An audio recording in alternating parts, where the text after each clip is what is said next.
আজ আমরা মার্কেটের মধ্যে ম্যাসিভ সেলিং দেখলাম। নিফটির মধ্যে প্রায় 400 পয়েন্টেরও বেশি এবং ব্যাংক নিফটিতে প্রায় 900 পয়েন্টেরও বেশি কারেকশন আমরা দেখেছি। যদিও ক্লোজিং টাইমে নিফটি 169 পয়েন্ট নেগেটিভে এবং ব্যাংক নিফটি 555 পয়েন্ট নেগেটিভে ক্লোজ দিয়েছে।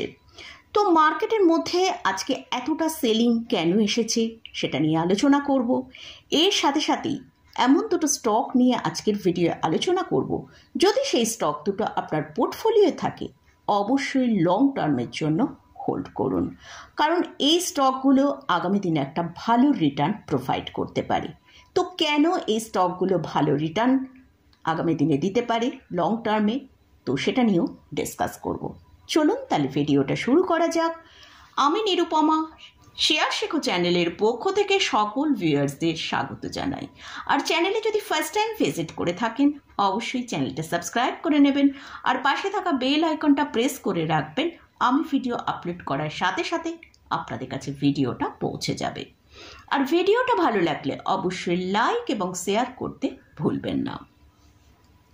আজকে মার্কেটে আমরা দেখতে পেয়েছি নিফটি 24,473 ওপেন হয়েছিল এবং এটাই তার লো ছিল। তো আমরা মার্কেটের মধ্যে নিফটির ভেতর প্রায় 400 পয়েন্টের কারেকশান দেখেছিলাম, কিন্তু ক্লোজিং টাইমে একটা ভালো রিকভার এসেছিল নিফটির মধ্যে। সেখানে আমরা দেখলাম 24,718 অর্থাৎ 169 পয়েন্ট নেগেটিভে নিফটি ক্লোজ দিয়েছে। সেরকমই ব্যাংক নিফটিতে আজ আমরা দেখেছি প্রায় 900 পয়েন্টের মতন একটা ভালো কারেকশান এসেছিল, কিন্তু সেখান থেকে নিফটির মতন এতটা ভালো রিকভার ব্যাংক নিফটি করতে পারেনি, কিন্তু ব্যাংক নিফটিও কিছুটা রিকভার করেছে। ব্যাংক নিফটি 55,587 ক্লোজ দিয়েছে অর্থাৎ 555 পয়েন্ট নেগেটিভে ক্লোজ দিয়েছে। তো মার্কেটের মধ্যে আজকে এতটা কেন সেলিং এসছে, এর মেন যে পয়েন্ট সেটা হচ্ছে জিওপলিটিক্যাল টেনশনের জন্যই কিন্তু মার্কেটের মধ্যে এতটা সেলিং দেখতে পেলাম।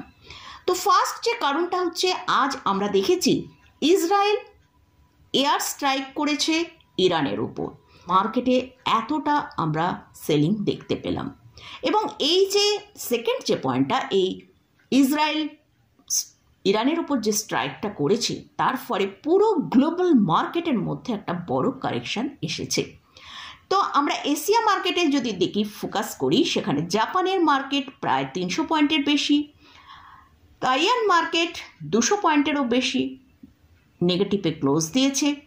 এছাড়াও আমরা ইউরোপ মার্কেটের দিকে যদি ফোকাস করি, সেখানেও দেখতে পাচ্ছি খুব ভালো নেগেটিভেই ট্রেড করছে। ড্যাক্স প্রায় 300 পয়েন্টেরও বেশি নেগেটিভে ট্রেড করছে। আর ইউএস মার্কেটের দিকে যদি ফোকাস করি, সেখানে আমরা দেখতে পাচ্ছি ডাউন জোনের ফিউচার প্রায় 500 পয়েন্ট নেগেটিভে ট্রেড করছে। এছাড়াও এই ইসরায়েল ইরানের উপর অ্যাটাক করার ফলে তেলের দাম কিন্তু খুব বেশি বেড়ে গেছে, যেটা আমরা দেখতে পাচ্ছি তেলের দাম 10%-এর ওপর বৃদ্ধি পেয়েছে।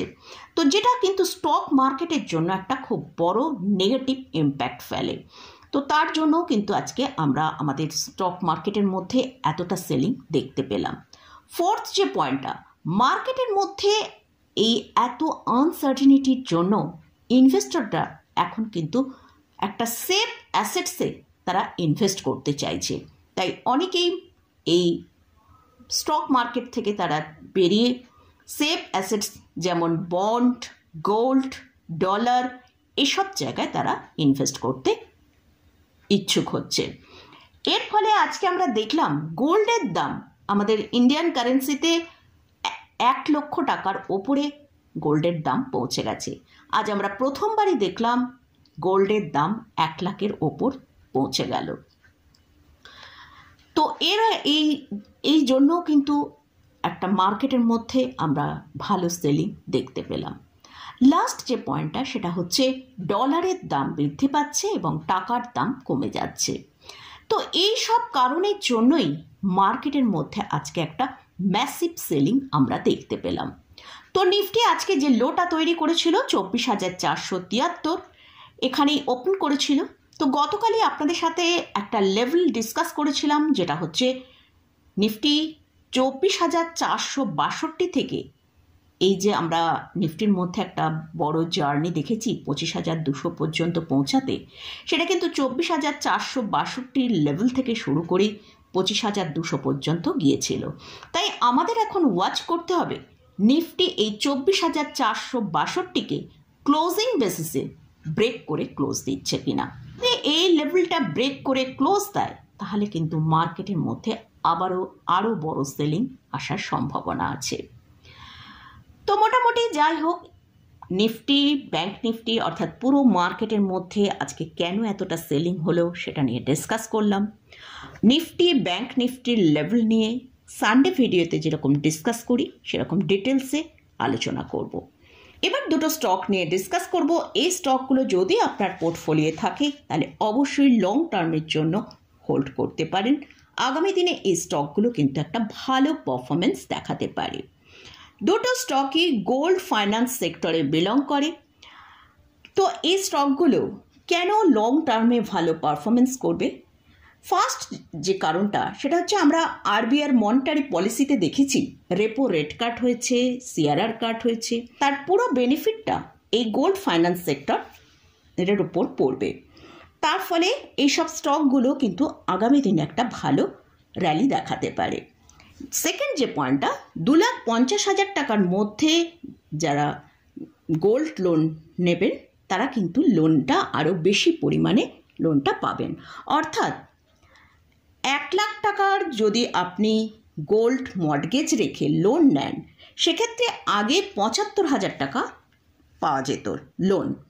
এখন সেই লোনের পরিমাণ নতুন নিয়মে 85,000 টাকা করা হয়েছে। আর এর জন্য যে লিমিটটা হচ্ছে সেটা হচ্ছে 2,50,000। তো এর ফলে কিন্তু যারা গোল্ড লোন নেয় তারা কিন্তু আরও বেশি করে গোল্ড লোন নিতে আগ্রহী হবেন এবং এইসব গোল্ড ফাইন্যান্স কোম্পানিগুলোরও কিন্তু বিজনেস আরও বৃদ্ধি পাবে।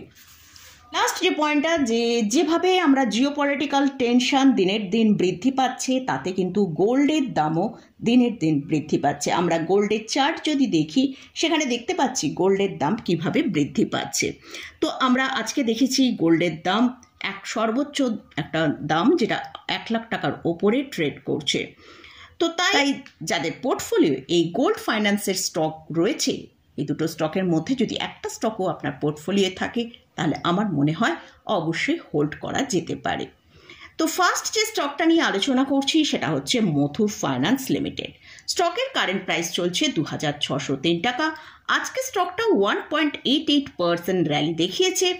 লাস্ট 6 মান্থে স্টকটা 25% মতন আপসাইড দেখিয়েছে। এই কোম্পানি আজ নতুন হাই তৈরি করেছে এবং তার হাইয়ের কাছেই কিন্তু ক্লোজিং দিয়েছে। এটা একটা লার্জ ক্যাপ ক্যাটাগরি স্টক। এদের মার্কেট ক্যাপিটালাইজেশন 1,04,000 করোড়ের ওপর। এই কোম্পানি ভালো ডিভিডেন্ড পে করে। এই কোম্পানির কোয়ার্টার 4-এর যে রেজাল্ট এসছে সেখানে কিন্তু 1,444 করোড় নেট প্রফিট হয়েছে। এছাড়াও এদের যে ক্যাশ ফ্লো সেটা পজিটিভ রেট করছে। মার্চ 2025-এ এদের যে ক্যাশ ফ্লো হয়েছে সেটা 2,140 করোড় এসেছে। এই কোম্পানিতে প্রোমোটারের হোল্ডিং আছে 73.25%, এফআইসের হোল্ডিং আছে 11.02%, ডিআইসের আছে 11.75%, পাবলিকের আছে 3.37%। তবে এই স্টকটা যাদের পোর্টফোলিও রয়েছে তারাই হোল্ড করুন। আর যদি নতুন করে আপনি বাই করতে চান অবশ্যই তার জন্য ওয়েট করতে হবে, কারণ স্টকটা এখন একদম হাই প্রাইসে ট্রেড করছে। যদি স্টকটা কোনো কারণে 15 থেকে 20% ডিক্লাইনে আসে তবেই স্টকটার মধ্যে একটা আমাদের কাছে বাই করার ভালো অপরচুনিটি হতে পারে। সেকেন্ড যে স্টকটা নিয়ে আলোচনা করছি সেই স্টকটা হচ্ছে মণিপুরম ফাইন্যান্স লিমিটেড। স্টকের কারেন্ট প্রাইস চলছে 279 টাকা। স্টকটা আজকে প্রায় 3.32% র্যালি দেখিয়েছে। স্টকটা লাস্ট 6 মাসে 53% মতন রিটার্ন প্রোভাইড করেছে। স্টক আজকে তার সর্বোচ্চ হাই তৈরি করেছে 280 টাকা এবং ক্লোজিং টাইমে আমরা ক্লোজও পেয়েছি হাইয়ের কাছাকাছি। এটা একটা মিড ক্যাপ ক্যাটাগরি স্টক। এদের মার্কেট ক্যাপিটালাইজেশন 23,600 করোড়ের ওপর। এই কোম্পানি হেলদি ডিভিডেন্ড পে করে। তবে এই কোম্পানির কয়েকটা নেগেটিভ পয়েন্টও আছে যেটা আমি আপনাদের সাথে শেয়ার করছি। তো এই কোম্পানির কোয়ার্টার 4-এর যে রেজাল্ট এসছে সেখানে আমরা দেখতে পাচ্ছি 203 করোড়ের মতন নেট লস হয়েছে। এছাড়াও ক্যাশ ফ্লো মার্চ 2025-এ 922 করোড়ের নেগেটিভে ট্রেড করছে। তো এই কোম্পানির কিন্তু কিছু নেগেটিভ পয়েন্ট রয়েছে যেগুলো আমি আপনাদের সাথে শেয়ার করলাম। তাই এই স্টককে হয়তো আগামী দিনে লং টার্মে ভালো পারফরমেন্স করবে, কিন্তু তার আগেও আমাদের মাথায় কিন্তু এই নেগেটিভ পয়েন্টগুলো রাখতে হতে পারে, কারণ সাময়িক হয়তো শর্ট টার্মে স্টকটা বেশ একটা ভালো ডিক্লাইন আসতে পারে। এই স্টকে যাদের পোর্টফোলিও রয়েছে তারা চাইলে হোল্ড করতে পারেন। আর এই স্টকে যারা নতুন করে বাই করতে চান, অবশ্যই তার জন্য একটা ভালো কারেকশান এলে তবেই কিন্তু বাই করার অপরচুনিটি হবে। তার জন্য আমাদেরকে ওয়েট করতে হবে। যদি স্টকের মধ্যে 30% মতন কারেকশান আসে তাহলে কিন্তু সেটা একটা ভালো অপরচুনিটি হতে পারে। তো মোটামুটি কারণ এই দুটো স্টকই কিন্তু এখন একদম হাই প্রাইসে শর্ট ট্রেড করছে, তাই নতুন করে যারা বাই করতে চাইছেন অবশ্যই তারা কারেকশানে বাই করুন। তাতে কিন্তু আমাদের বেনিফিটটা ভালো আসবে, রিটার্নটা ভালো আসবে। তো মোটামুটি এই দুটো স্টক নিয়ে আলোচনা করলাম। এই স্টকে কিন্তু কোনোরকম কোনো বাই রেকমেন্ডেশন নেই। জাস্ট এই স্টকগুলো আগামী দিনে একটা ভালো পারফর্ম করতে পারে, কেন করতে পারে সেটা নিয়েও ডিটেলসে আলোচনা করেছি।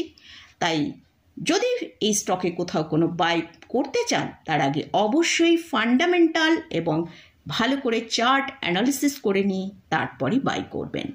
তো মোটামুটি আজকের মতন ভিডিওটা এখানেই শেষ করছি। ভিডিওটা যদি ভালো লাগে অবশ্যই লাইক করবেন, শেয়ার করবেন, সাবস্ক্রাইব করবেন। ধন্যবাদ।